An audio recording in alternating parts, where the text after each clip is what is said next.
Então, na nossa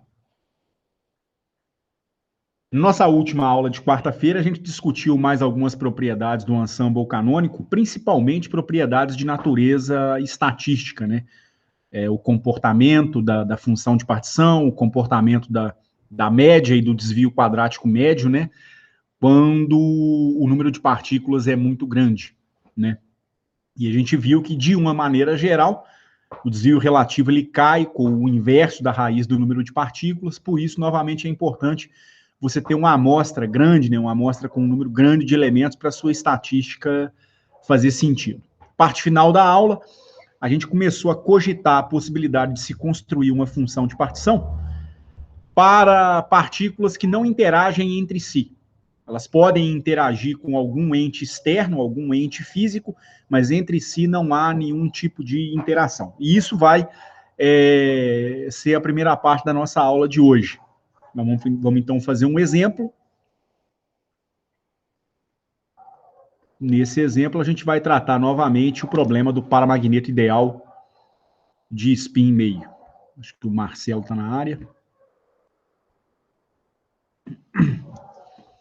Esse problema já foi tratado lá no ensemble microcanônico, e a gente vai ver agora como que ele é abordado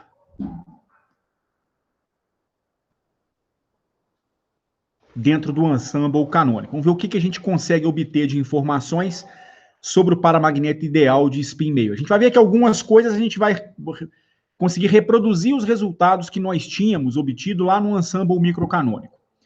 E em algumas coisas a gente vai conseguir obter resultados um pouquinho diferentes, tá certo? Não do ponto de vista quantitativo. Qualitativamente a gente vai perceber que existem algumas diferenças. Então, a gente já viu que a hamiltoniana para o paramagneto ideal de spin meio leva em conta a interação dos spins com um campo magnético externo. De uma maneira geral, essa hamiltoniana de interação ela é dada pela seguinte relação, né? Então, menos μ0 vezes o valor do campo magnético vezes um somatório no índice I, que vai de 1 até N, do alto valor de spin sigma I. Esse alto valor de spin sigma I, ele vale mais ou menos 1.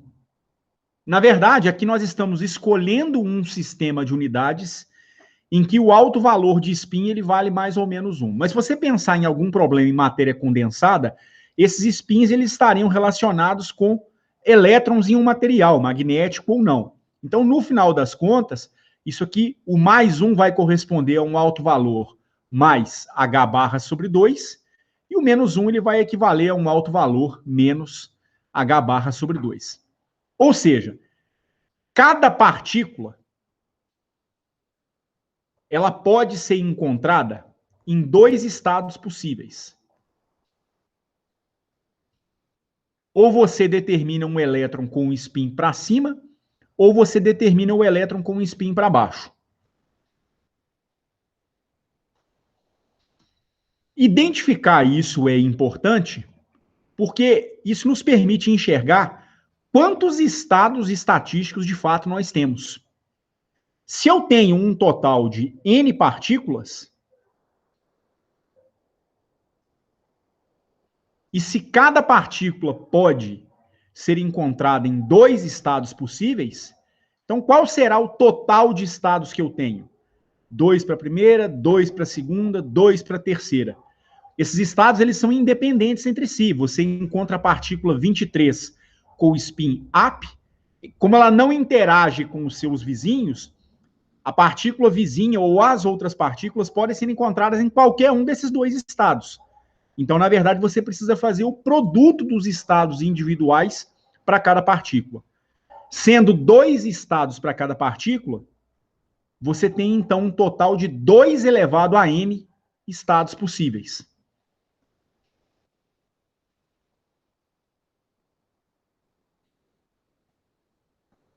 Que pode não parecer muito, mas imagina que o n seja uma coisa insignificante do ponto de vista atômico, molecular.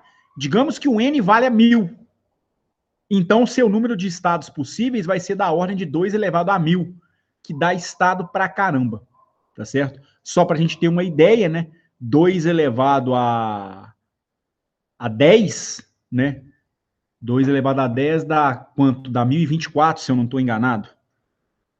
Ou coisa dessa ordem. Imagine, então, 2 elevado a 1000, né? Dá realmente muito estado. São muitos estados que a gente tem, daí a necessidade de se abordar o problema do ponto de vista de uma mecânica estatística. Ora, vamos ver, então, como é que a gente vai fazer a abordagem desse problema do ponto de vista do ensemble canônico. Ponto de partida, depois que você conhece a Hamiltoniana, sempre é a construção da sua função de partição. Então, a gente vai construir a função de partição canônica, o nosso Z, que é um somatório em todos os meus estados da exponencial de menos beta vezes a energia de cada estado. A energia de cada estado vai depender do seu Hamiltoniano. Então, isso aqui, no final das contas, vai ser igual a quê? Z igual a um somatório dos meus estados, da exponencial de menos beta vezes a energia do primeiro estado, vezes a somatória nos estados da energia de menos beta vezes a energia do segundo estado, vezes um somatório em todos os estados possíveis da exponencial de menos beta vezes a energia, não do estado, na verdade, né, mas da partícula, né? E assim por diante. Então, para cada partícula, eu teria uma espécie de microfunção de partição individual. E aí, esse somatório sobre estados aqui, ele é um pouco melindroso, né? A notação talvez não é muito feliz, porque, na verdade, isso aqui esconde que por trás desse somatório tem, na verdade, um conjunto de somatórios. Porque para cada partícula eu tenho que levar em conta todos os estados possíveis em que aquela partícula pode ser encontrada. Então, é um fato que para essa partícula 1, na hora que eu escrever meu Hamiltoniano, eu vou ter 2 estados.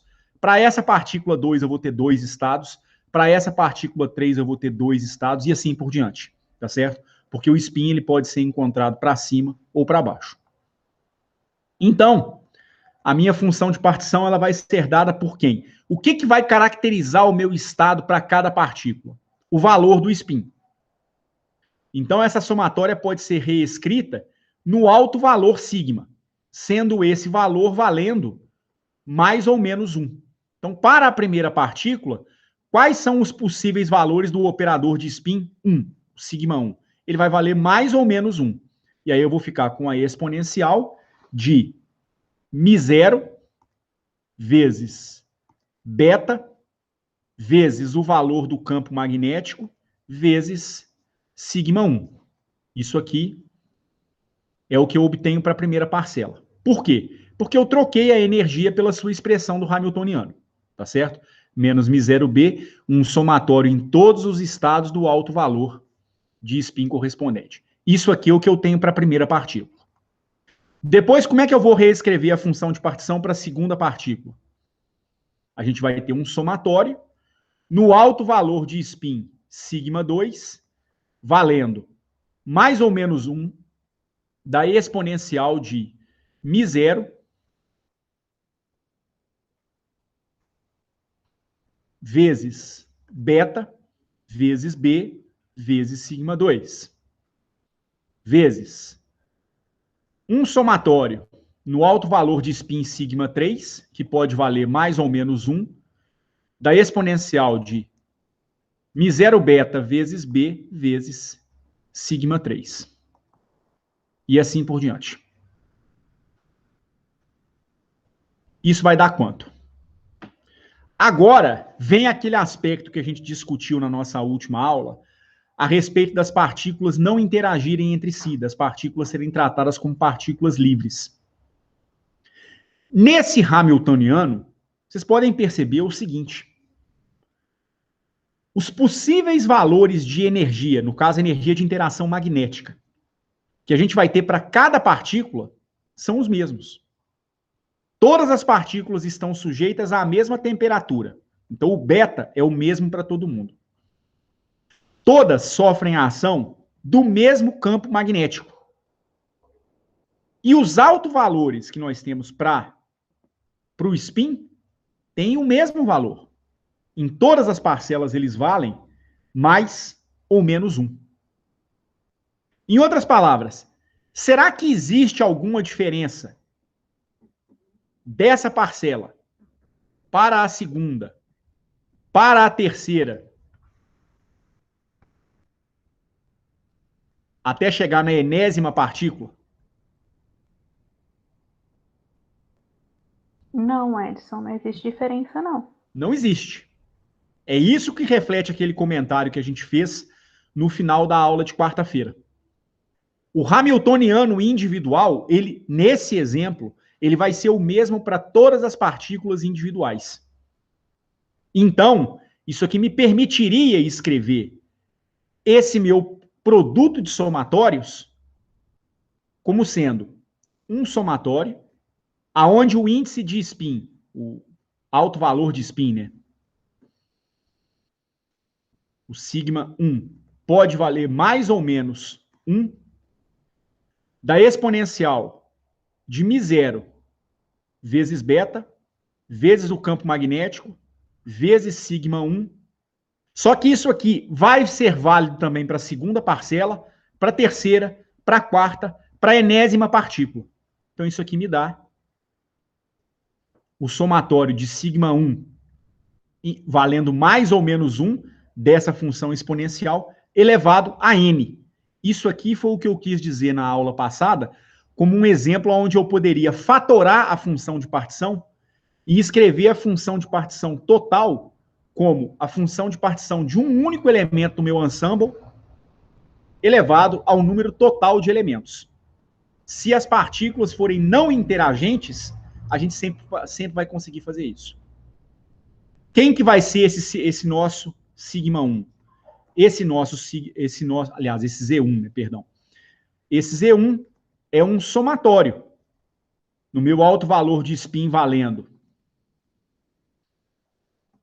mais ou menos 1, da exponencial de μ0 beta vezes B vezes sigma 1. Que, portanto, vale exponencial de μ0 vezes beta vezes o campo magnético vezes 1, que é o primeiro alto valor do meu spin, mais a exponencial de menos μ0 vezes beta vezes B, vezes o sigma igual a menos 1, que é o segundo alto valor do meu spin. Isso aqui que seria a função de partição individual para uma única partícula do meu sistema. A função de partição total, então, seria escrita como a exponencial de μ0 beta vezes B, mais a exponencial de menos μ0 beta vezes B, elevado ao número total de partículas que eu tenho no meu ensemble. Que ainda pode ser simplificada e colocada de um jeito mais bonitinho ainda. Por quê? Porque a gente sabe que quando eu somo a exponencial de um número x mais a exponencial de menos esse número x, dividido por 2 unidades, isso aqui é uma definição da função cosseno hiperbólico de x. É exatamente o que eu tenho aqui na minha função de partição individual. Isso aqui pode ser expresso em termos de uma função cosseno hiperbólico. Isso aqui vai me dar, então, a soma das duas exponenciais que eu tenho vai dar 2 vezes o cosseno hiperbólico desse argumento. Então, a minha função de partição, ela vale 2 vezes o cosseno hiperbólico do argumento das exponenciais, que é μ0 beta vezes B, elevado ao número total de partículas. Essa é a função de partição que eu tenho para esse paramagneto ideal de spin meio. Entenderam o espírito da coisa? Sim, sim. Ficou bem melhor para entender agora, né, Edson? Não é, obviamente, qualquer hamiltoniano em que isso é possível, em que essa fatoração é possível. Tá certo? Mas, em geral, nos hamiltonianos de partículas que não interagem entre si, essa fatoração sempre vai ser possível de ser realizada. Tá certo? Quando houver interação, não tem jeito, aí tem que calcular na força bruta mesmo, ou computacionalmente, que às vezes é o que nos resta a fazer. Ok? Agora que você obteve a energia ali, a função de partição, então o nosso Z deu 2 vezes o cosseno hiperbólico de μ0 vezes beta vezes o campo magnético elevado ao número de partículas, lembrando que o beta é igual a 1 sobre a constante de Boltzmann vezes a temperatura, agora chegou o momento de fazer a nossa conexão com a termodinâmica.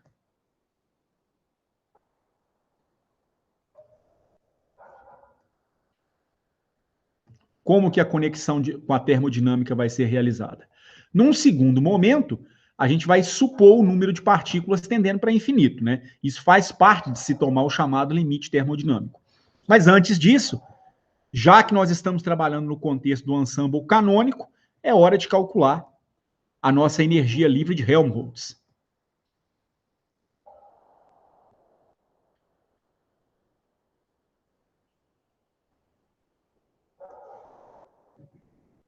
Que a gente viu nas últimas aulas, que pode ser expressa como sendo menos a constante de Boltzmann vezes a temperatura, vezes o logaritmo da nossa função de partição. E é bacana, né, porque a gente escreveu a função de partição de um jeito tão simples, né? O Z está dando 2 vezes o cosseno hiperbólico de μ0 beta vezes B elevado a N. E aí, com isso, eu teria menos a constante de Boltzmann vezes a temperatura, vezes. Bom, a energia livre de Helmholtz depende de um ln da função de partição. A função de partição é uma função que depende da temperatura e do campo magnético, elevada ao número de partículas. Por propriedade de operação dos logaritmos, esse n pode ser deslocado cá para frente, multiplicando meu próprio logaritmo. Então, menos kBt vezes o número de partículas, vezes o logaritmo natural de 2 vezes o cosseno hiperbólico de μ0 beta vezes B. Então, a gente está mostrando que a energia livre de Helmholtz é uma quantidade extensiva, ela é dependente de maneira proporcional ao número de partículas. Agora, então, o que a gente deve fazer? Tomar o número de partículas tendendo para infinito. Mas isso faz sentido em que cenário? Naquele cenário em que eu assumo o limite termodinâmico.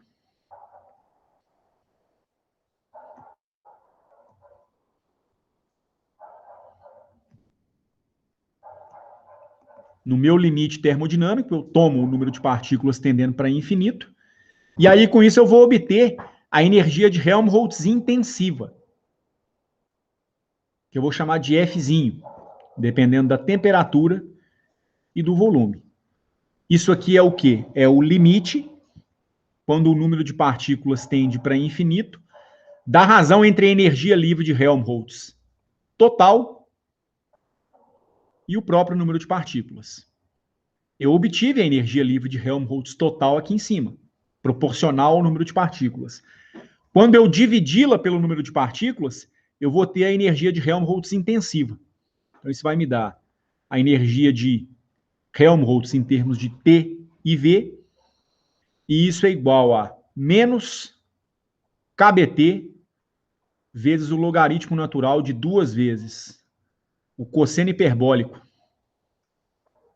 de μ0 beta vezes o valor do campo magnético. Na literatura dos sistemas magnéticos, essa energia de Helmholtz costuma receber um outro nome também. Ela costuma ser chamada de energia de Gibbs magnética.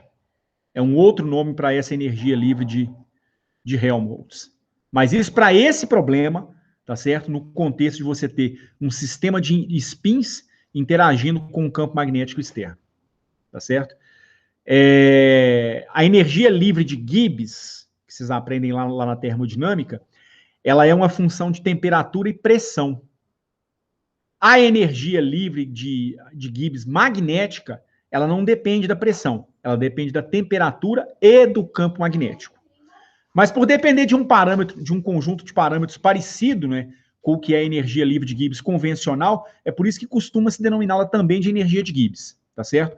Mas troca-se o par termodinâmico temperatura-pressão por um outro par, que é o par temperatura-campo magnético, tá certo? Então aqui no caso faria até mais sentido colocar essa energia dependendo de T e de B, né? Afinal de contas, ela é dependente explicitamente do campo magnético e não do volume. Tá certo? Mas essa é a razão pela qual ela costuma ser denominada de energia de Gibbs magnética. E aí costuma ser chamada de G de T e B. Um Gzinho de T e B. Isso aqui me dá menos KBT, o logaritmo natural de 2 vezes o cosseno hiperbólico de μ0 beta vezes o campo magnético. Vamos verificar, então, o que a gente pode obter a partir dessa energia de Gibbs. Ou energia de Helmholtz, né, como queiram, mas nesse contexto ela vai ser chamada de energia livre de Gibbs magnética. Então, e a partir de G de T e B, o que podemos obter?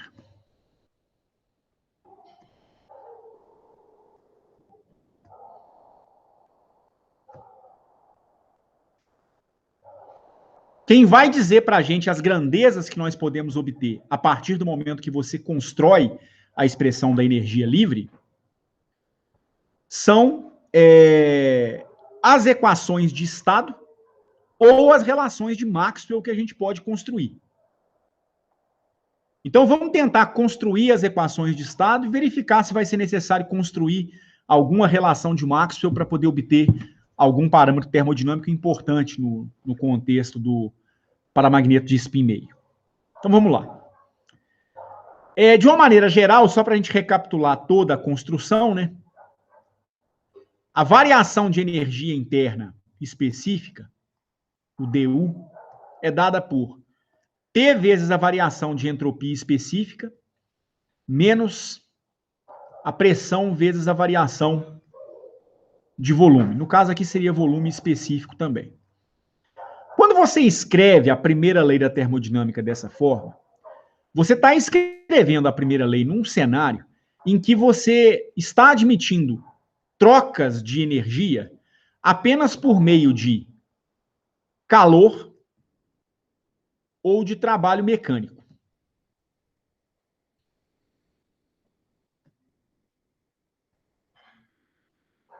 Trabalho mecânico, nesse caso, nem vai fazer muito sentido, porque a minha energia interna, pelo menos a energia de Helmholtz, ela não está dependente do volume. Então, uma eventual variação de volume seria zero.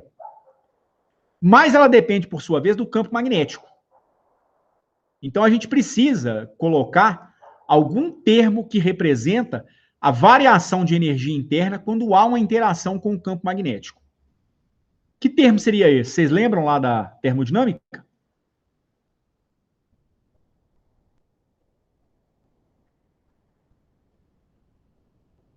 De imediato esse ano, não tô lembrando não, Edson.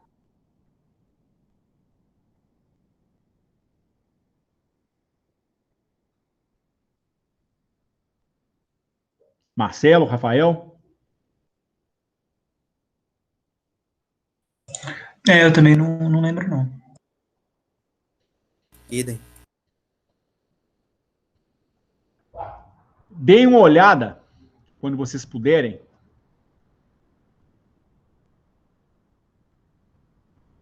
no capítulo 3 do Kahlen. Eu acho que é no final do capítulo 3. se eu não estou enganado. É lá aonde você vai... É lá onde ele vai apresentar como é que você inclui, né, as parcelas de energia de interação magnética em sistemas magnéticos, né? Se eu não estou enganado,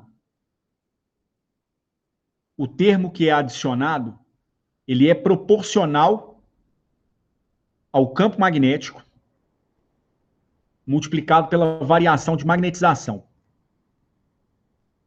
Sim, a gente até usava HDM para o paramagneto. É isso mesmo lá no Calen? Isso. É que Então, aí ele está usando B porque não há necessidade de CH, mas é a mesma ideia. tá. Mas a ideia é exatamente a mesma. O campo magnético, ele desempenha o mesmo papel, né, que a temperatura e a pressão, né? No final das contas, a temperatura é um campo, a pressão também é um campo, porém são campos escalares, né? O B já é um campo magnético, aqui entra o valor do módulo do campo magnético, mas o papel é o mesmo. Na expressão da primeira lei da termodinâmica, sempre aparece isso. Sempre são os campos termodinâmicos multiplicados por um diferencial apropriado. Então, o campo que aparece no termo magnético, né, o coeficiente, é o próprio campo magnético associado com a variação da magnetização. Ok?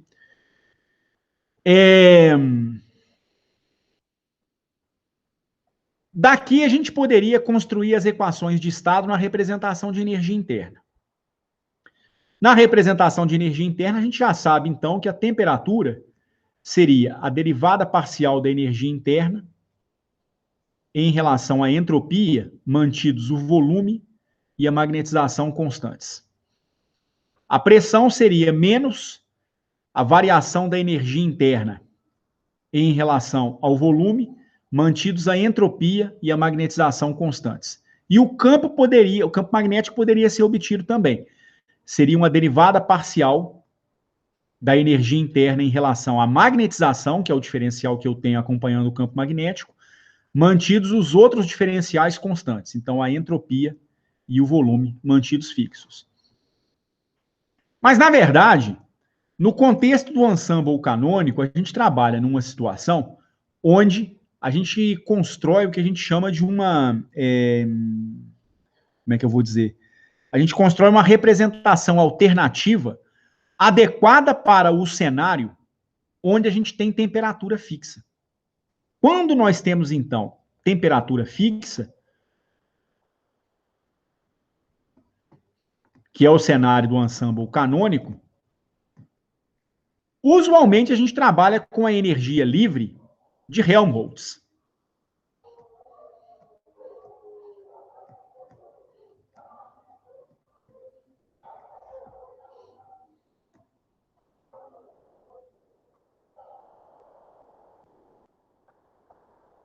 E a energia livre de Helmholtz é obtida a partir de uma transformada de Legendre da energia interna.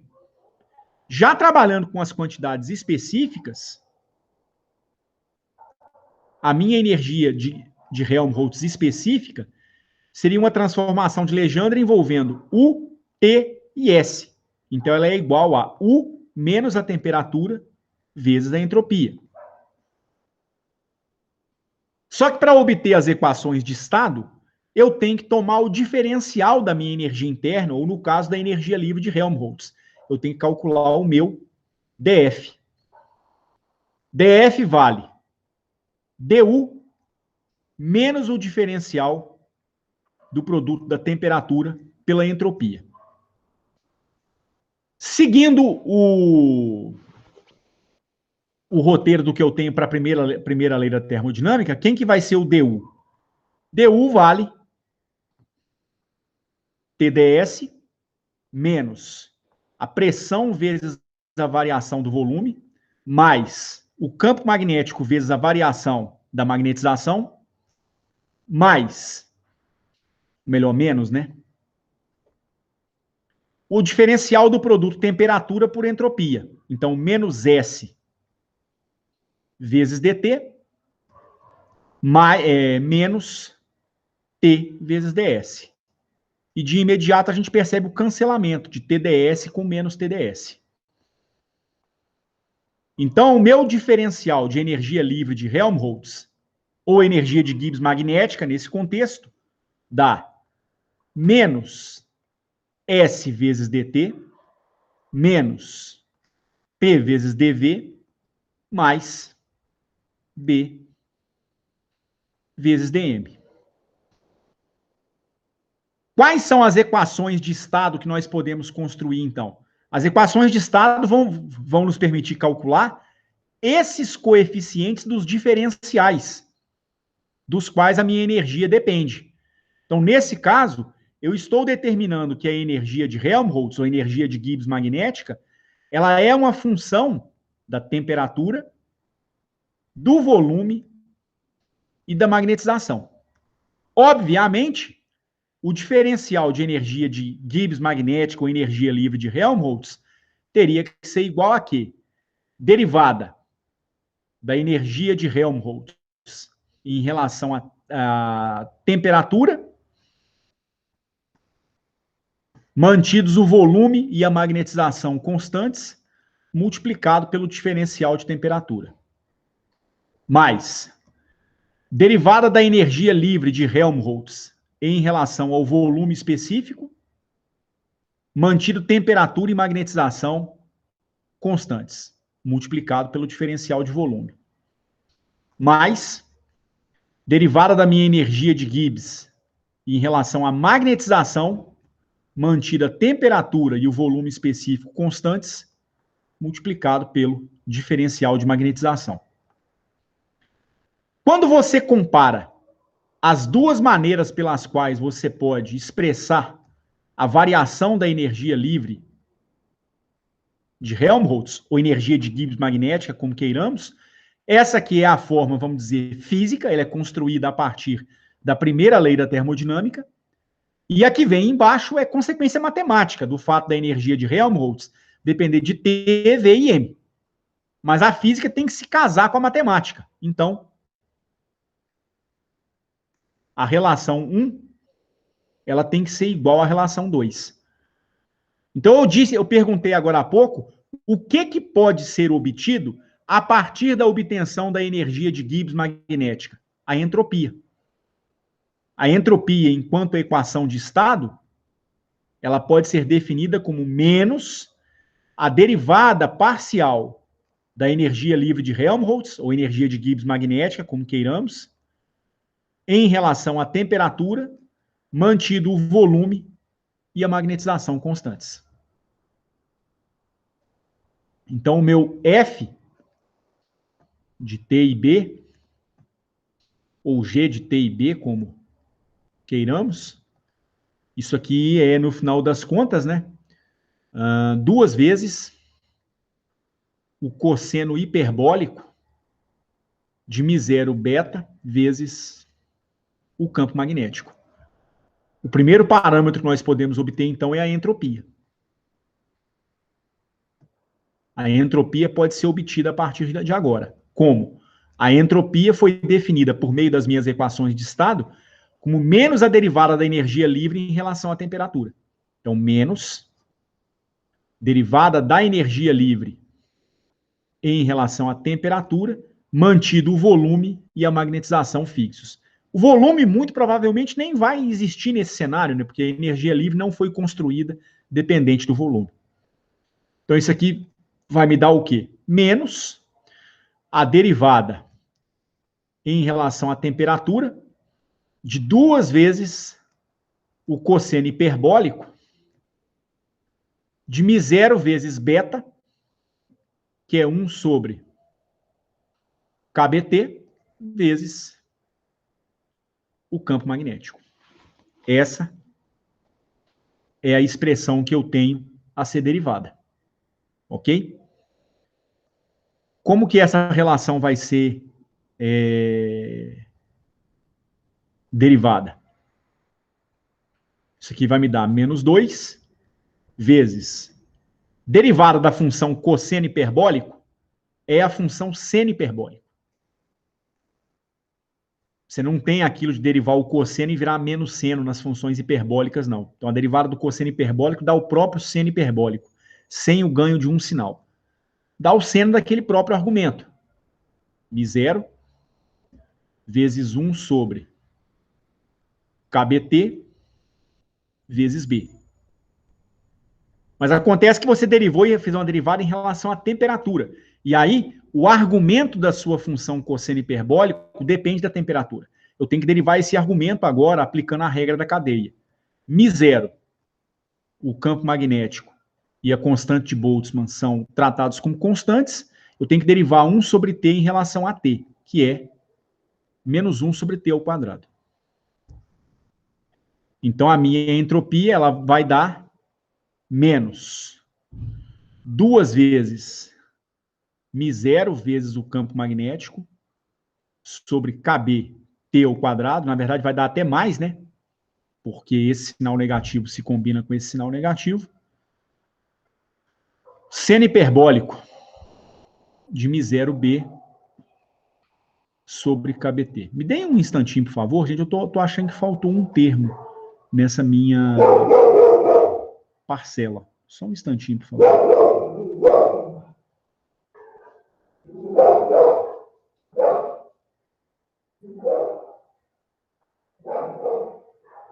Não, gente, faltou. Faltou demais.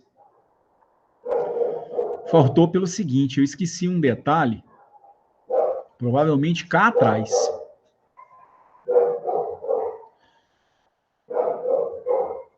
Na verdade, a energia livre de Gibbs, ou energia de Helmholtz magnética, ela depende do Ln de 2 vezes o cosseno hiperbólico. Eu esqueci de colocar esse Ln aqui. Então, essa derivada ela ficou errada. Tá vendo? Eu coloquei 2 vezes cosseno hiperbólico. Tá vendo? 2 vezes cosseno hiperbólico de Mi0 beta vezes B. Isso aqui, infelizmente, não está certo, não. O que isso aqui é, na verdade, é a minha função de partição. A função de partição individual, ela tem essa cara, tá certo? Fora isso aqui está errado. Então, me permita corrigir isso aqui, por favor. Isso aqui, na verdade, dá 2 vezes... Nem o 2 tem. O 2 vai ser argumento também. Isso aqui dá menos KBT vezes o logaritmo natural. Aí agora sim vem 2 vezes o cosseno hiperbólico de Mi0 beta vezes B. Agora sim. Essa é a expressão correta. Essa é a expressão que tem que ser derivada. Então, o que vem aqui na sequência, vocês me desculpem, está errado. Eu não vou nem apagar isso aqui não, nós vamos pegar e fazer a conta de novo. Não vai aproveitar quase nada, né? Por quê? Porque agora, usando a expressão correta para a energia livre de Gibbs magnética, eu tenho um produto de funções dependentes da temperatura. Como tal, tem que aplicar a derivada de um produto e não derivar só o argumento do Ln, tá certo? Então, aqui estaria totalmente errado. Eu vou abrir, então, a outra lâmina e fazer o cálculo correto. Desculpe. Então, colocando de novo a minha energia livre de Gibbs magnética, ela dá menos KB vezes a temperatura, logaritmo natural de 2 vezes o cosseno hiperbólico de Mi0 vezes beta vezes B. Ora, pelas minhas equações de estado, a gente deduziu que a entropia é menos a derivada da função energia livre de Helmholtz, ou energia de Gibbs magnética, em relação à temperatura, mantido o volume e a magnetização constantes. Isso aqui dá menos o que, então? Derivada desse produto de funções dependentes da temperatura. Derivada de KBT, em relação à temperatura, é só KB. Que multiplica a segunda função, que é o Ln, de 2 vezes o cosseno hiperbólico de Mi0 vezes beta vezes B. Mais. Agora eu repito a primeira função, KBT, calcula a derivada da segunda. Aqui eu vou ter que aplicar a regra da cadeia seguidas vezes, porque primeiro eu tenho que derivar a função ln. Ao derivar a função logaritmo natural, me aparece o argumento dessa expressão. Então isso aqui vai me dar o quê? Cosseno hiperbólico de μ0 beta vezes b. Tomem cuidado porque não dá duas vezes o cosseno hiperbólico. Dá só cosseno hiperbólico. Por quê? Porque esse ln aqui poderia ser escrito como ln de 2 mais o ln do cosseno hiperbólico da função dependente da temperatura. Como eu preciso fazer uma derivada desse camarada em relação à temperatura, o ln de 2 é uma constante. Então, uma constante multiplicativa dentro de um ln, ela não aparece na derivada ou na sequência. Então, esse camarada vai desaparecer, tá certo? Não tem, então, o termo 2 aqui embaixo. Dá só 1 sobre cosseno hiperbólico. Derivei o ln dessa função deu o inverso dela própria. Agora eu tenho que aplicar a regra da cadeia. Ao aplicar a regra da cadeia, a derivada do cosseno hiperbólico se torna seno hiperbólico. Só para eu ter um espaçozinho aqui.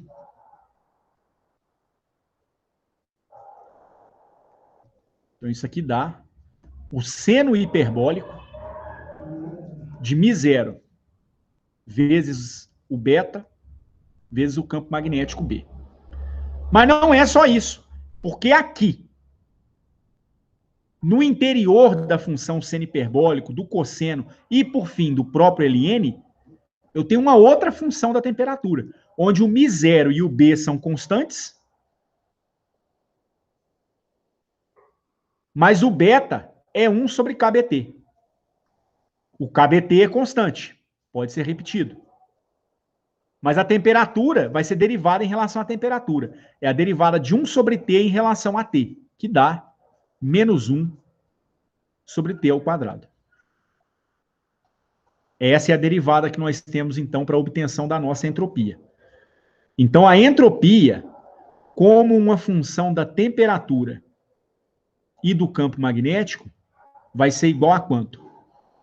Menos a constante de Boltzmann vezes o logaritmo natural de 2 vezes o cosseno hiperbólico de μ0 beta vezes B, menos essa constante de Boltzmann pode ser simplificada como essa aqui, a temperatura pode ser simplificada com esse T ao quadrado. Então, a gente ficaria com o quê? Seno hiperbólico dividido por cosseno hiperbólico vai dar tangente hiperbólica. Esse sinal negativo com esse sinal negativo dá um mais. Então, isso me daria μ0 vezes o campo magnético sobre a temperatura vezes a tangente hiperbólica de μ0b sobre kBt.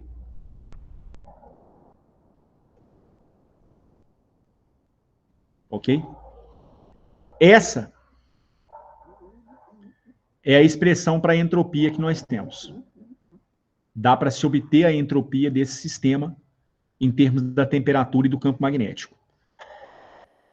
Se vocês compararem esse resultado com o resultado que foi obtido lá no ensemble microcanônico, vocês vão ver que esses dois resultados não são iguais.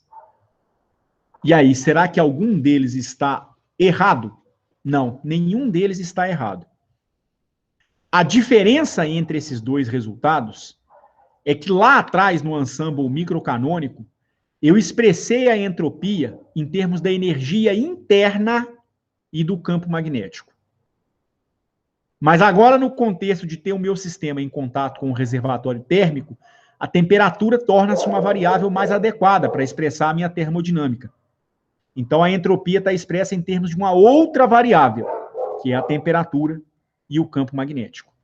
Então, essas duas expressões não são iguais, mas não é de se assustar delas não serem iguais, não. Lá no ensemble microcanônico, nós expressamos a entropia como uma função da energia interna específica e do campo magnético. Agora, no ensemble canônico, a entropia foi expressa como uma função da temperatura e do campo magnético. Então, pode ser que eu até tenha situações no ensemble microcanônico em que a temperatura seja constante. E ainda assim as expressões vão parecer diferentes. Mas elas estão diferentes porque as variáveis em termos das quais eu estou escrevendo a entropia são diferentes. O campo magnético é o mesmo nas duas. Mas no microcanônico eu expressei a coisa em termos da energia interna e no canônico eu estou expressando em função da temperatura, tá certo? Então não se assustem, os resultados eles serão equivalentes, tá certo? Isso não está tão evidente porque eles estão escritos em termos de variáveis diferentes. Ok? Ok. O segundo parece mais adequado experimentalmente. É na situação em que você tem controle da temperatura. Se a temperatura realmente é mantida fixa, Tabata, realmente é vantajoso expressar a entropia dessa forma, porque você pega um termômetro, seja ele qual for para medir a temperatura, você pega um gaussímetro para poder medir o campo magnético, e aí, de posse do B e do T, você tira a entropia tranquilamente com essa expressão. Lembrando que lá no ensemble microcanônico, a gente sempre supõe que a energia é mantida fixa. Então, no caso, a energia interna é mantida fixa. Mas note que isso não quer dizer muita coisa, principalmente para um experimental, porque você não tem maneira direta para poder medir a energia interna. Então, ela teria que ser expressa em termos de outros parâmetros para eu poder tirar a energia interna, para daí tirar a entropia. Tá certo? Mas a sua afirmação é pertinente mesmo. Principalmente do ponto de vista experimental, essa expressão ela é mais adequada. Só que a gente tem que levar em conta o contexto em que essa expressão está sendo obtida. Ela equivale à anterior, desde que a anterior seja construída para temperatura constante, tá certo? Essa aqui vale especificamente para temperatura constante. Ok? Ok. Agora, uma outra coisa que a gente podia obter é a energia interna média.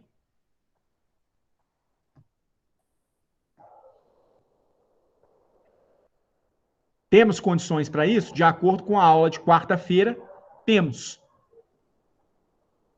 Se vocês se lembrarem da aula de quarta-feira, nós fizemos o cálculo do desvio quadrado, do desvio padrão na energia, e o desvio padrão ele é definido como a razão do valor médio do quadrado da função menos a própria média da função elevada ao quadrado. Então, na aula de quarta, eu mostrei como é que o valor médio da energia poderia ser obtido.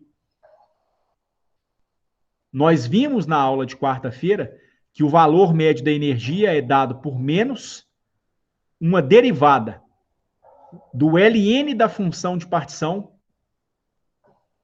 em relação a beta. Então, obtida a função de partição, se você sabe fazer a derivada da função de partição em relação a esse beta, você consegue obter o valor médio da energia. Nós já temos quem é o Z. O Z ele foi dado como sendo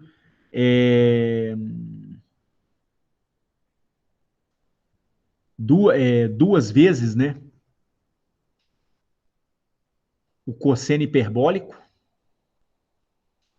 de μ0 beta vezes o campo magnético, tudo isso elevado ao número de partículas. Só que para o cálculo do valor médio da energia, você precisa calcular o ln de Z. Ora, o ln de Z vai ser o quê? Vai ser o ln dessa função elevado ao número de partículas n. Isso vai dar n vezes o logaritmo natural, por propriedade de operação dos logaritmos, de 2 vezes o cosseno hiperbólico de μ0 beta vezes b. E agora eu tenho que tomar, para calcular o valor médio da minha energia, menos a derivada em relação a beta do ln de z, ou seja, dessa expressão que eu obtive aqui em cima. Isso vai me dar menos n vezes derivada da função ln, o inverso da função que é o argumento da ln. Então, 1 sobre o cosseno hiperbólico de μ0 beta vezes b. Pula para dentro do ln e aplica a regra da cadeia. Deriva a função cosseno hiperbólico. Seno hiperbólico de μ0 beta vezes b. Pula para dentro do seno hiperbólico, deriva esse camarada em relação a beta. μ0 vezes b.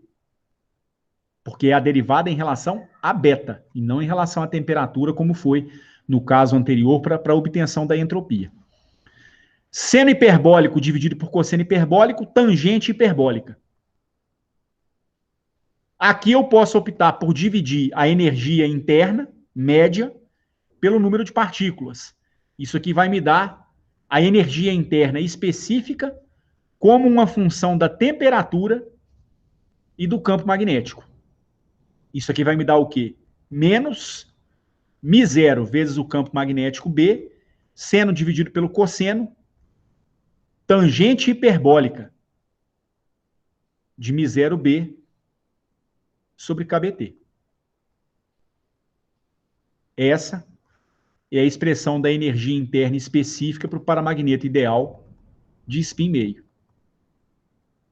É a mesma expressão que nós obtivemos lá atrás, considerando o ensemble canônico, microcanônico. Exatamente a mesma expressão. Tá certo?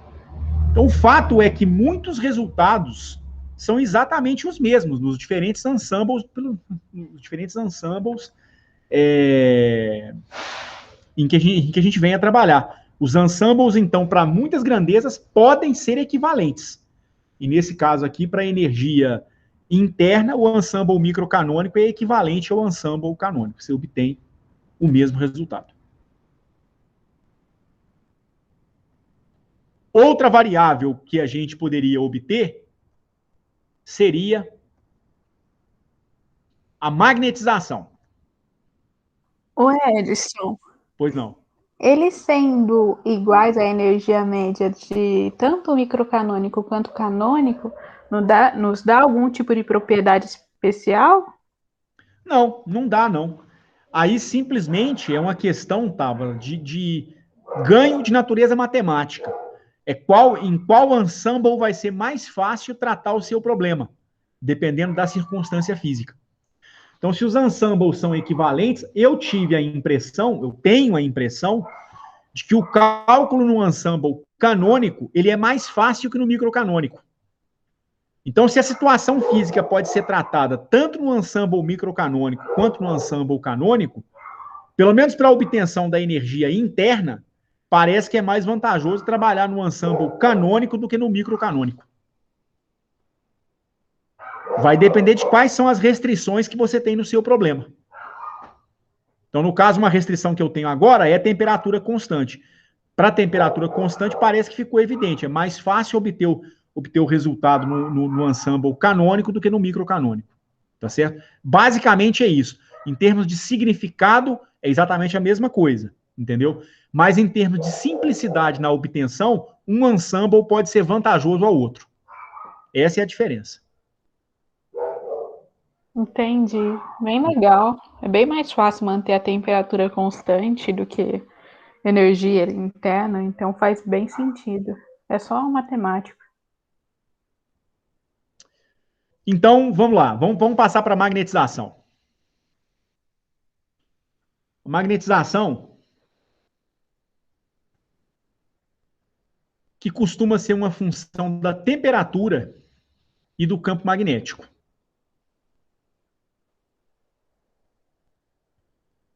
Como que a magnetização é definida? Nós já definimos a magnetização lá atrás no ensemble microcanônico. Magnetização como uma função da temperatura e do campo magnético, ela é definida como o valor médio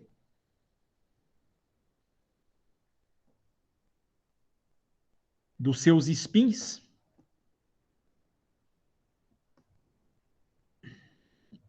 dividido pelo número de partículas que você tem. A menos de uma constante que é o μ0, né? Ora, como que nós fizemos isso lá no ensemble microcanônico?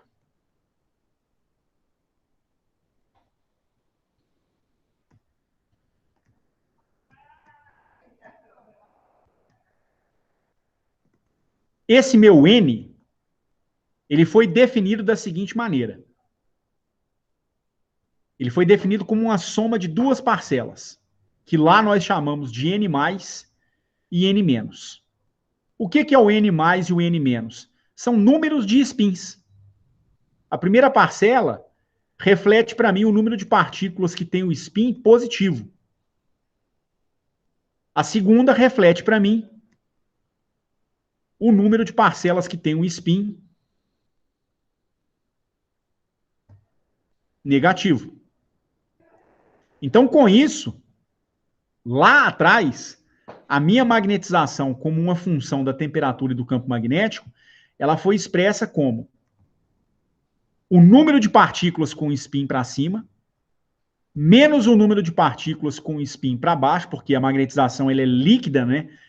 A diferença, ela é resultado da diferença de spins orientados numa direção e spins orientados na direção contrária, dividido pelo número total de partículas vezes μ0. Então, lá atrás, lá no ensemble microcanônico, talvez vocês vão se lembrar que a gente precisou obter o N+ em função da energia e também o N-.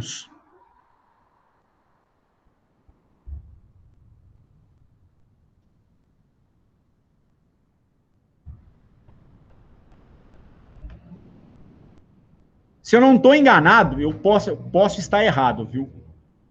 Mas lá atrás a gente obteve essas expressões pelo número de partículas com spin up, número de partículas com spin down, como sendo meio que multiplica N, que multiplica a energia, menos ou mais. Aliás, não é isso não, minto. Meio que multiplica N, que multiplica 1, menos ou mais a energia dividido por μ0b. Não é um cálculo muito difícil no final das contas, só não vou reproduzir isso aqui, mas no final das contas foi necessário construir uma expressão para o número de partículas de spin positivo e o número de partículas de spin negativo. Se eu não estou enganado, a expressão dá essa, ou dá μ0b sobre a energia total, alguma coisa assim, tá certo? Mas enfim, isso é um passo que foi necessário de ser feito lá atrás. E agora, a gente vai obter a mesma magnetização, mas por um outro procedimento, que basicamente é esse aqui. Olha só. A magnetização como uma função da temperatura e do campo magnético está sendo definida como sendo o inverso do número de partículas vezes o valor médio de μ0 somatório nos meus spins indo de 1 a n de σi. μ0 é uma constante, isso dá μ0 sobre n, valor médio do somatório de I indo de 1 a n de σi. Tá certo? Ora, como que a gente vai calcular esse valor médio? Nós vimos, eu acho que na aula de segunda-feira, ou recapitulamos na aula de segunda-feira, que o valor médio de uma certa função f, no caso do ensemble canônico, seria dado pelo somatório em todos os meus estados da função multiplicada por um peso estatístico relativo a cada estado, que é menos beta vezes a energia do estado, dividido pelo somatório em todos os estados da exponencial de menos beta vezes a energia de cada estado. Na verdade, isso que aparece aqui no meu denominador nada mais é do que a minha função de partição. Então, a média de f, a média dessa função f, é dada por um somatório nos meus estados de f de EI exponencial de menos beta EI, dividido pela função de partição. É assim que eu vou calcular esse valor médio. Eu vou utilizar essa definição do valor médio de uma função no ensemble canônico, uma média ponderada, em que o peso para cada valor da minha função é um peso estatístico dado por esse fator, que é o fator de Boltzmann, né? Exponencial de menos beta vezes a minha energia.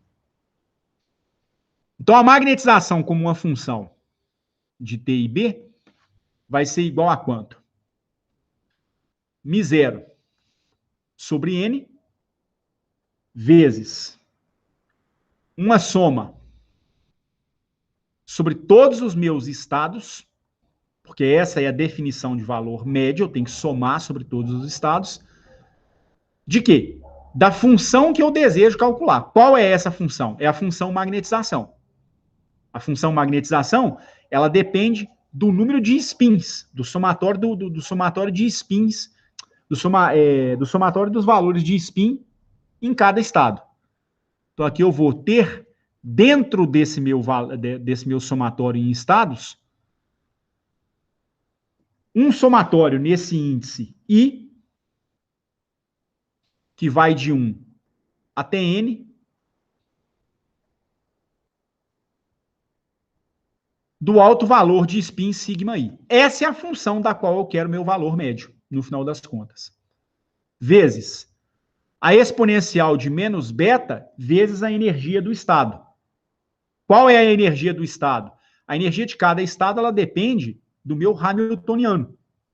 O meu hamiltoniano, ele deu menos μ0 vezes B, vezes um somatório nos meus spins de sigma I. Então, isso aqui vai dar menos beta, juntamente com esse sinal negativo da hamiltoniana, que é a minha energia. Isso aqui dá um sinal positivo. Então, dá beta, μ0B, vezes um somatório em I, indo de 1 até N, de sigma I. Isso tudo dividido pela minha função de partição. Fica um negócio engraçado, né? Fica parecendo que isso é um trem complicado à beça, porque você tem um somatório nos estados, de um somatório nos altos valores de spin, da exponencial de beta μ0b, vezes um outro somatório nas variáveis de spin. É um trem aparentemente complicado mesmo.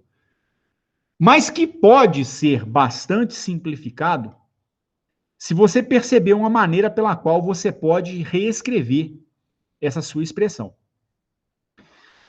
E, em especial, dá para perceber o seguinte: o que será que acontece quando você calcula uma derivada dessa função exponencial? Primeiro eu tenho que definir uma derivada em relação a um determinado parâmetro. Digamos que eu faça essa derivada em relação a, por exemplo, o próprio campo magnético. Digamos que eu derive em relação ao campo magnético a exponencial de beta μ0 vezes B vezes um somatório em I, indo de 1 até N, de sigma I. Ora, se você vai fazer uma derivada dessa exponencial em relação ao campo magnético, a derivada de uma exponencial dá sempre ela própria. Então, isso dá a exponencial de beta μ0 vezes B vezes um somatório em I, indo de 1 até N, de sigma I. Mas não dá só isso, porque você tem que aplicar a regra da cadeia. Então, o beta é uma constante. Vai aparecer aqui embaixo. O μ0 é uma constante. Vai aparecer aqui embaixo. E já que a derivada foi feita no campo magnético, esse somatório nos seus índices de spin também seria tratado como uma constante.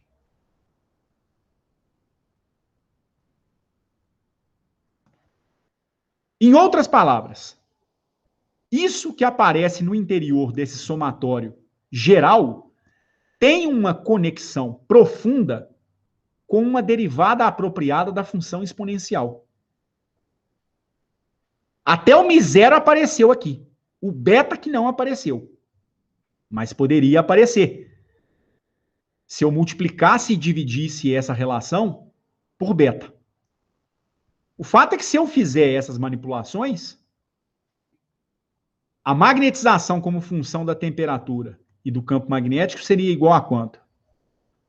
1 sobre o número de partículas vezes a minha função de partição, o meu Z, vezes um somatório em todos os meus estados de beta dividido por beta vezes μ0 vezes um somatório em I indo de 1 até N de sigma I vezes a exponencial de beta μ0 somatório em I indo de 1 até N de sigma I. Tudo isso multiplicado pelo campo magnético B. Esse conjunto de coeficientes que apareceu aqui na frente, inclusive a própria exponencial, nada mais é do que essa minha derivada daqui de cima. Então não vai ser necessário realizar 3 somatórios. Desde que você escreva isso em termos de uma derivada adequada.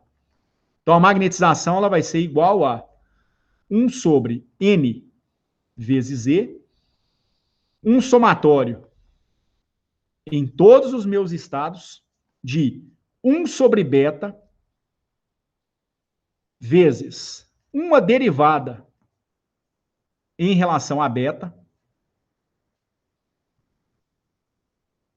da exponencial de beta μ0b vezes um somatório que vai de 1 até N de sigma I. Vocês conseguiram acompanhar isso até agora? Sim.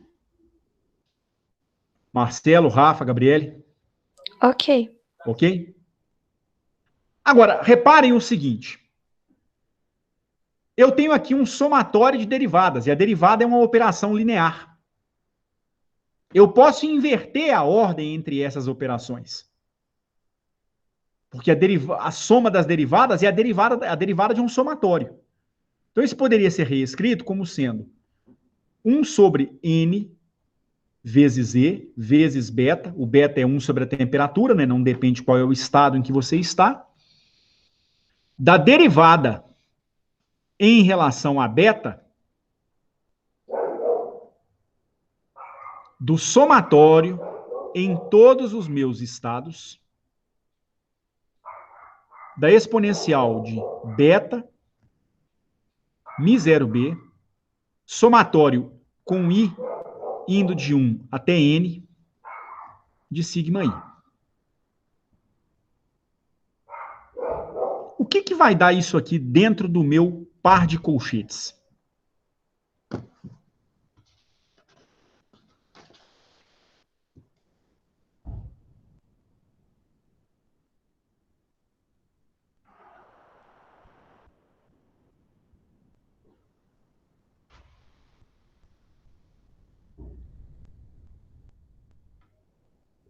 Edson, me parece que vai dar E elevado a Z, não? Desculpa, da E elevado a quanto? Qual é a função Z mesmo? Que eu acho que eu tenho que lembrar dela. Olha, a função Z, no ensemble canônico, é definida como um somatório em todos os estados da exponencial de menos beta vezes a hamiltoniana.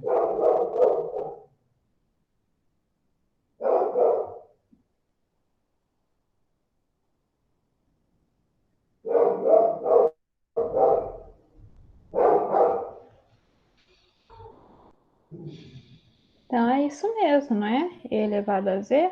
Não só dá, Z. não dá E elevado a Z, não. É o próprio Z, Tabata. Sim, sim, tem um Porque E tem um ali. sinal negativo da definição da função de partição, do peso estatístico para cada estado na tua função de partição. E tem um sinal negativo que vem da própria Hamiltoniana, porque a Hamiltoniana ela é igual, nesse problema, a menos μ0 vezes o campo magnético, vezes um somatório com I indo de 1 a N, de sigma I. Então, esse negativo da Hamiltoniana combina-se com o menos do peso estatístico da função de partição para dar um mais. Mas o que está aparecendo aqui, na verdade, é a própria função de partição. Cara, isso Então, nos facilita muito a nossa conta, olha isso. demais. Então, isso aqui, a sua magnetização vai dar o quê? 1 sobre o número de partículas vezes beta, vezes 1 sobre Z, vezes a derivada de Z em relação a beta. Mas reparem uma coisa que é o seguinte. A própria parcela 1 sobre Z, del Z, del beta, pode ser reescrita. Isso aqui dá 1 sobre o número de partículas vezes beta, e 1 sobre Z, del beta, é a derivada em relação a beta do logaritmo da função de partição.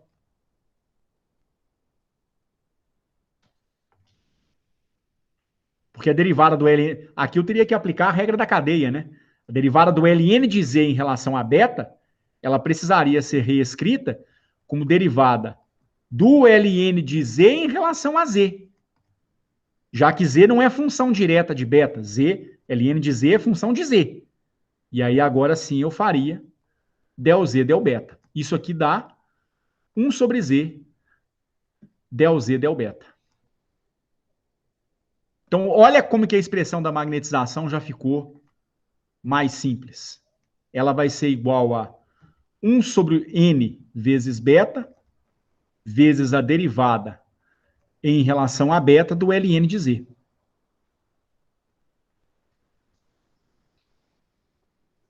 Mas ainda tem um jeito mais interessante de se escrever esse negócio. Isso dá 1 sobre N vezes beta, vezes a derivada em relação a beta de quem? Do ln, de 2 vezes o cosseno hiperbólico de μ0 beta vezes b elevado a n, que é a minha função de partição individual para uma partícula elevada ao número de partículas. Voltamos então lá no começo da nossa aula. Naquela passagem onde eu tinha demonstrado qual seria a função de partição total em termos da função de partição individual. Só que na minha operação para o cálculo da magnetização, eu preciso calcular o ln de Z. Então vai ser a derivada em relação a beta do ln dessa quantidade. Agora, por propriedades de operação dos logaritmos, o ln desse cosseno hiperbólico elevado a n dá nzão aqui na frente do meu ln. E esse n vai ser então simplificado com esse n.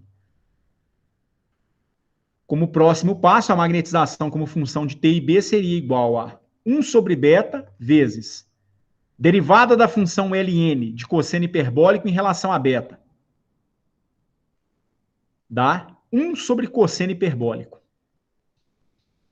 de μ0 beta vezes b. Vezes regra da cadeia. Pula agora para derivar o cara que está dentro do ln. Derivada do cosseno hiperbólico, seno hiperbólico de μ0 beta vezes b. Pula para dentro do seno hiperbólico. Deriva em relação a beta, μ0 beta vezes b. Isso aqui vai dar μ0 b.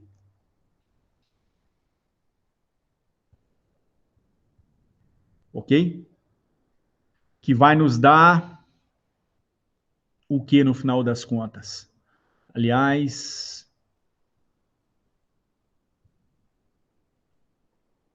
Só conferir se eu não estou fazendo bobagem. Esse beta e esse B podem confundir em algum momento. Então, isso me dá a magnetização como uma função da temperatura e do campo magnético. Isso aqui vai dar tangente hiperbólica de μ0b sobre KBT. Só ajustar essa constante multiplicativa aqui direitinho, derivada em relação a beta, vai dar μ0b mesmo. μ0b sobre beta. Deixa eu ver se eu não estou fazendo bobagem. Ah, gente, tem um detalhe, uma coisa que eu posso estar... A magnetização.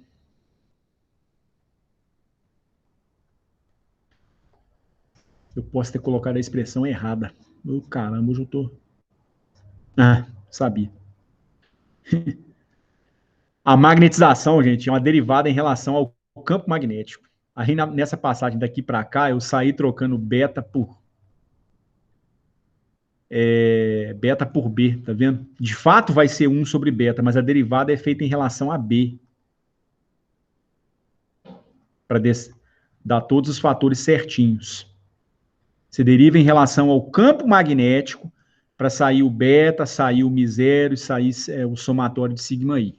Poderia derivar em relação a beta? Até poderia, certo? Não teria problema não. Mas aí a expressão teria uma outra cara. Aqui eu fiz a multiplicação de divisão de B por B, porque na expressão de beta por beta, porque na expressão original não tem o beta. Então eu troquei B por beta. Então aqui, na verdade, é B. Faz sentido, né? Magnetização tem conexão, tem dependência com o campo magnético. E não com o beta.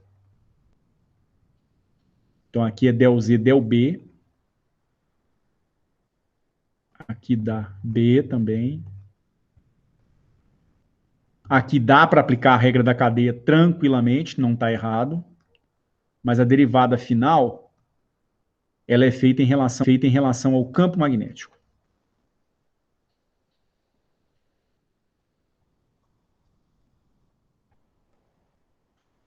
Então, B.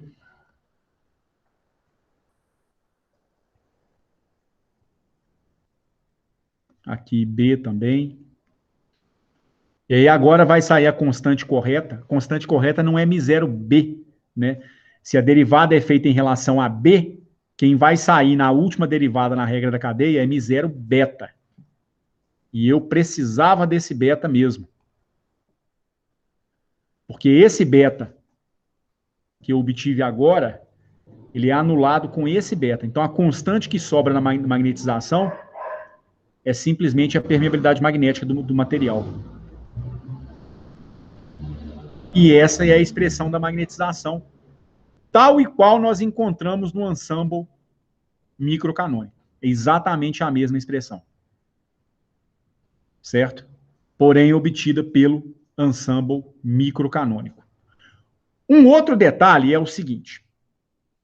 Agora há pouco, eu fiz um apanhado, eu fiz uma construção das relações de Maxwell, das equações de estado que a gente poderia obter na representação da energia livre de Helmholtz, ou energia de Gibbs magnética.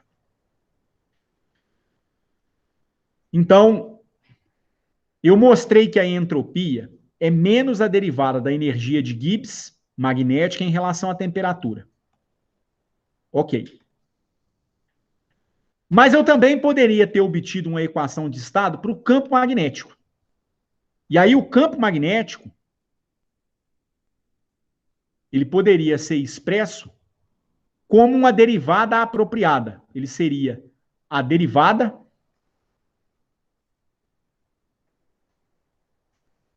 da energia de Gibbs em relação à magnetização. Mantida a temperatura e o volume fixos. Mas isso não é exatamente o que eu quero, né? Na verdade, o que eu realmente quero é como obter a própria magnetização. Daria para obter a magnetização a partir daqui? Daria. De que forma? Vocês têm ideia?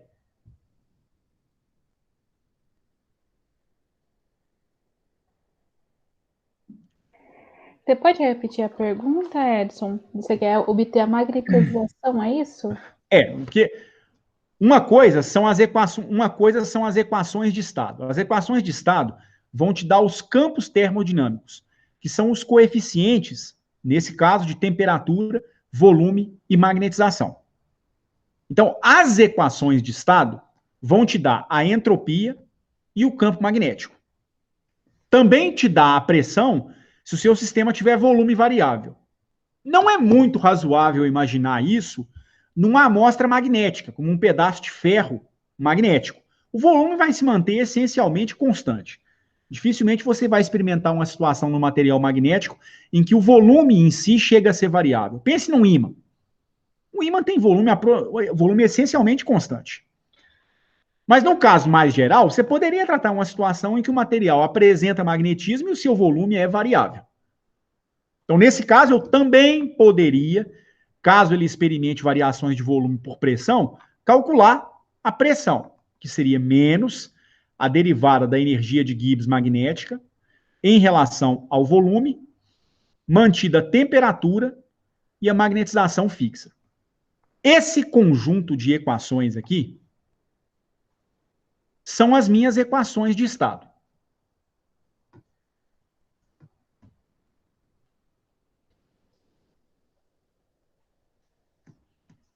Permitem calcular aquilo que a gente chama de campos termodinâmicos.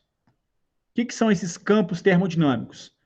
É só um nome floreado para você expressar a dependência dos coeficientes da temperatura, do volume e da magnetização. Agora há pouco, eu mostrei uma maneira de se calcular a magnetização no contexto do ensemble microcanônico. E eu estou perguntando o seguinte: daria para calcular a magnetização sem ter feito todo esse processo que eu fiz no ensemble canônico? Ou seja, a partir das minhas equações de estado e da expressão para variação da energia livre de Helmholtz, daria para eu encontrar uma expressão para magnetização? Eu imagino que sim, porque se a magnetização vai depender basicamente da temperatura e do campo, você pode fazer uma equação de estado para ela, não? Não. As equações de estado nunca estão relacionadas, Tabata, com os diferenciais. Então, você não vai construir uma equação de estado para a temperatura, para o volume e para a magnetização, não. Entendi. Não é. As equações de estado vão te dar só esses coeficientes aqui: S, P e B. Só. Não tem jeito.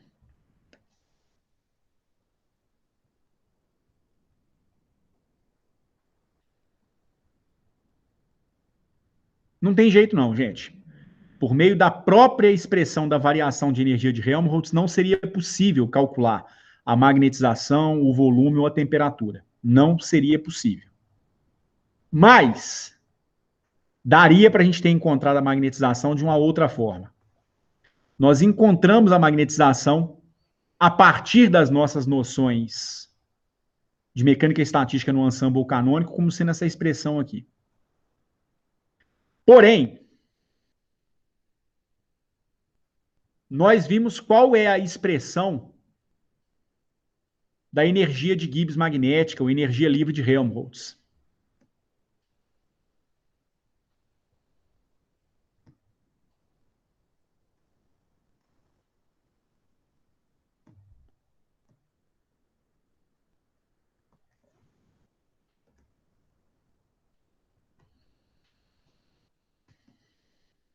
A gente viu que a expressão da energia de Gibbs magnética, ela é dada por menos KBT vezes o Ln da minha função de partição.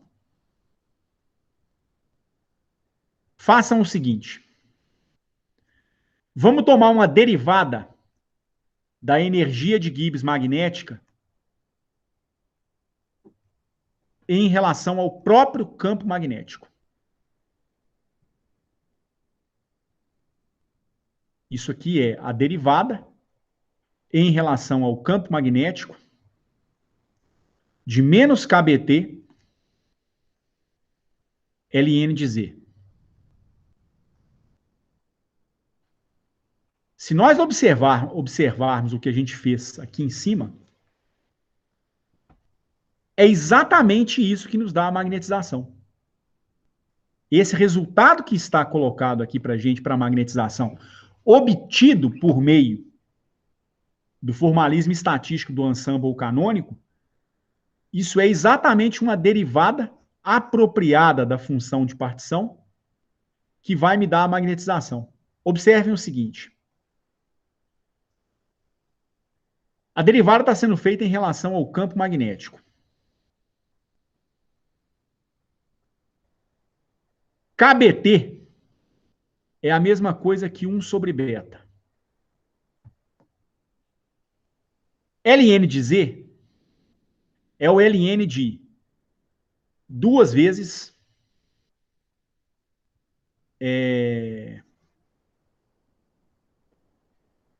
o cosseno hiperbólico de μ0 beta vezes B. Que aqui já é a função de partição individual Z1, né? Aqui a energia de Gibbs específica já é por partícula, então o número de partículas já foi eliminado já. Vamos fazer essa derivada para a gente ver onde a gente vai chegar. 1 sobre beta é uma constante. A derivada está sendo feita em relação ao campo magnético. Derivada do ln de uma constante vezes esse cosseno que depende do campo magnético dá 1 sobre o cosseno. Cosseno hiperbólico de μ0 beta vezes B. Parte para a regra da cadeia. Deriva o cosseno hiperbólico. Seno hiperbólico de μ0 beta vezes B. Segue com a regra da cadeia e deriva aquilo que está dentro da função cosseno hiperbólico em relação ao campo magnético. Dá μ0 beta. O beta racha fora com o beta. Tem um sinalzinho negativo aqui, né? Isso. Seno por cosseno da tangente hiperbólica. Isso aqui, então, está dando menos μ0 vezes a tangente hiperbólica de μ0 beta vezes B. Isso aqui é a derivada da energia de Gibbs magnética em relação ao campo magnético.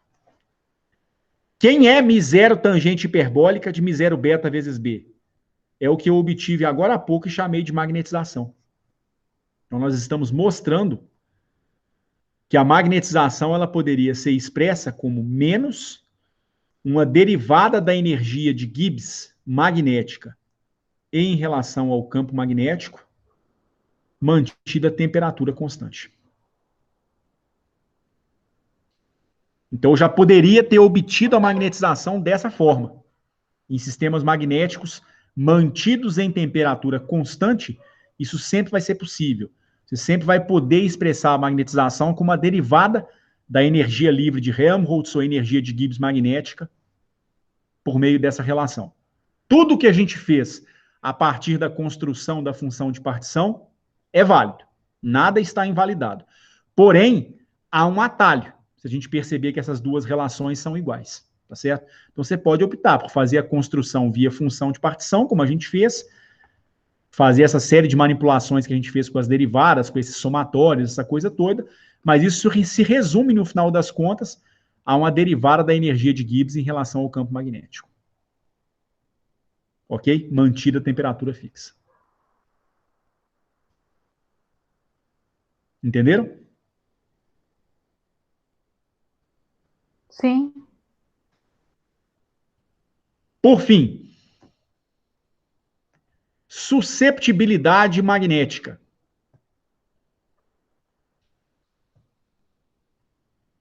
Susceptibilidade é a resposta magnética que o seu material dá quando o campo magnético sofre uma variação. Como então que a magnetização responde quando o campo magnético sofre uma variação? A susceptibilidade magnética, Q de B, ela é definida como a derivada da magnetização em relação ao campo magnético mantida a temperatura fixa.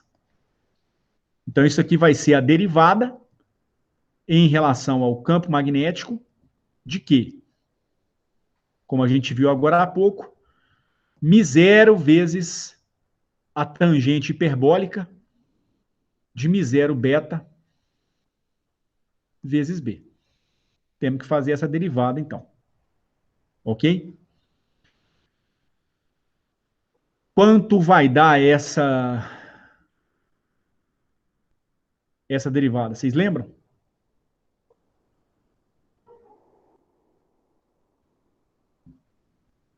De cabeça eu não me recordo.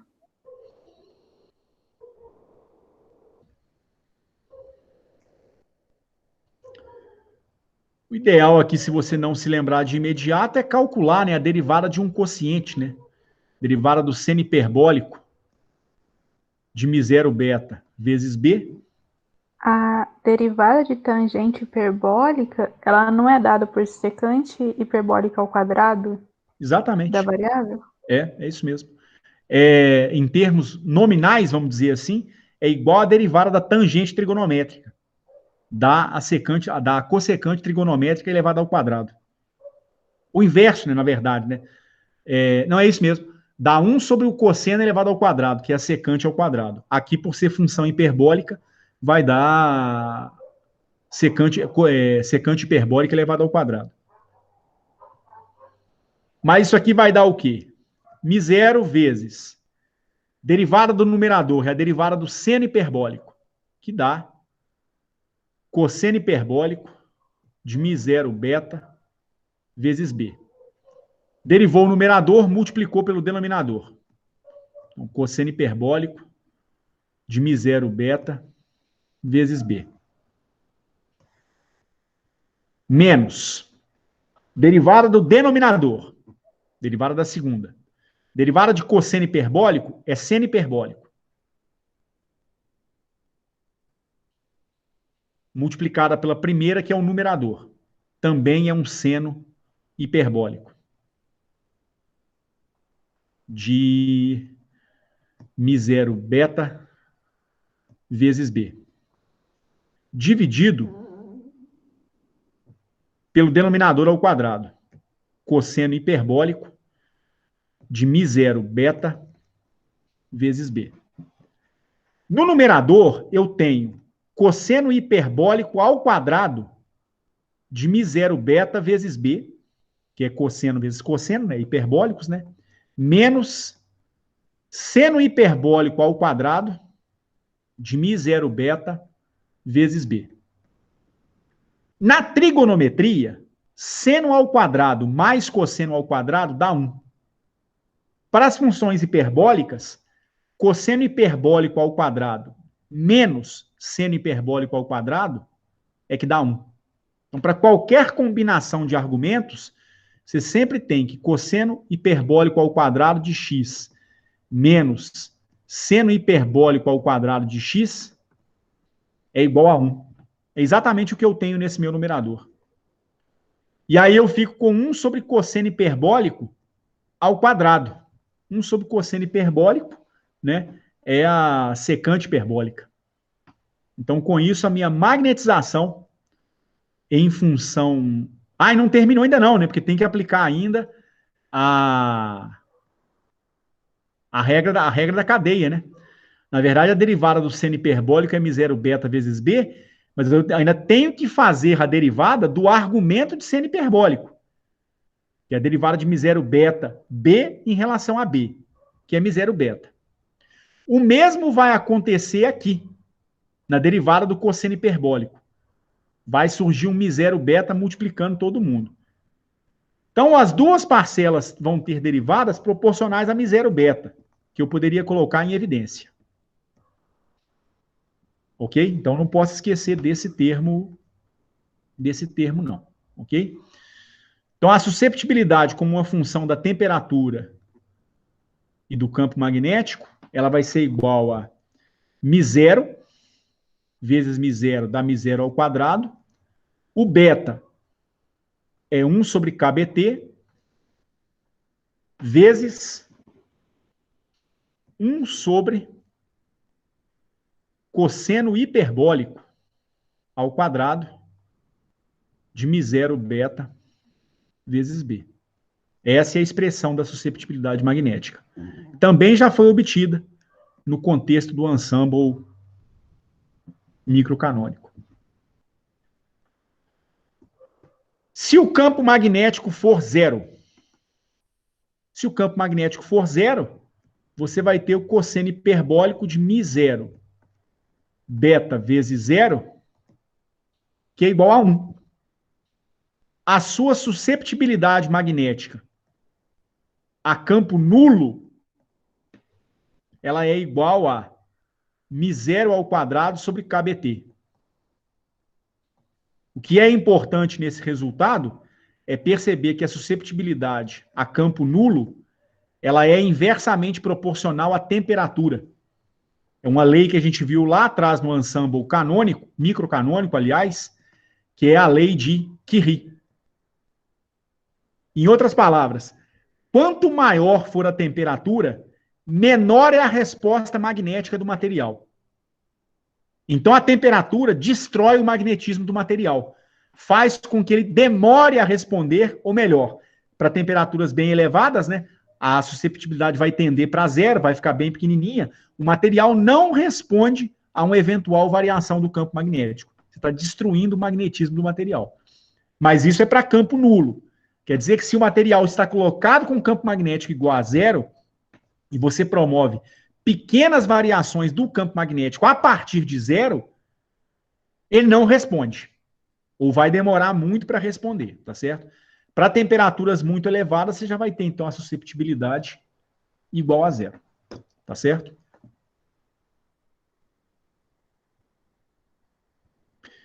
Em razão do horário, vou pedir para que vocês obtenham para a aula de segunda-feira a energia interna.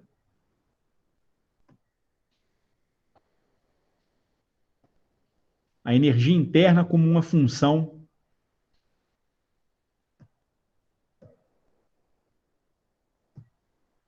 de T e B, de temperatura e campo magnético. Tá certo? E aí, segunda-feira eu encerro esse capítulo com um outro exemplo, e aí eu vou deixar um outro exemplo do Salinas para vocês trabalharem em cima dele até nos próximos dias. A gente vai revisitar de novo o sólido de Einstein. Então vamos analisar o sólido de Einstein dentro do contexto do ensemble canônico. Vamos ver o que a gente vai obter agora. Para que nas próximas aulas, né, a partir da aula de segunda-feira, a gente vá para o próximo capítulo de Salinas, que eu acho muito importante, que é a análise estatística do gás ideal clássico. Tem alguns resultados que são muito importantes no gás ideal clássico, em especial a obtenção do teorema de equipartição de energia. Vocês ouvem falar dele lá em Física 2, mas ele nunca é deduzido lá na Física 2. E não tem que ser mesmo, não, porque depende de ferramentas de mecânica estatística, tá certo? Só há uma grande diferença, porque do ponto de vista clássico, né, a função de partição, ela não será escrita como um somatório discreto em estados. Isso é próprio do mundo quântico. Lembremos-nos que lá no capítulo 2 do Salinas, a gente faz uma descrição estatística de sistemas físicos, e nos casos clássicos, a gente sempre precisa fazer uma integração no espaço de fase. Então, a função de partição vai ser dada por um tipo de integral realizada no espaço de fase. Vamos ver como é que a gente vai fazer isso na nossa aula de... Eu acho que isso não vai dar para ver na aula de segunda-feira, não, mas na aula de quarta-feira, com certeza, a gente vai ver, tá certo? Eu encerro nesse momento, então, tá bom? Alguém tem alguma pergunta? Alguém quer fazer algum comentário?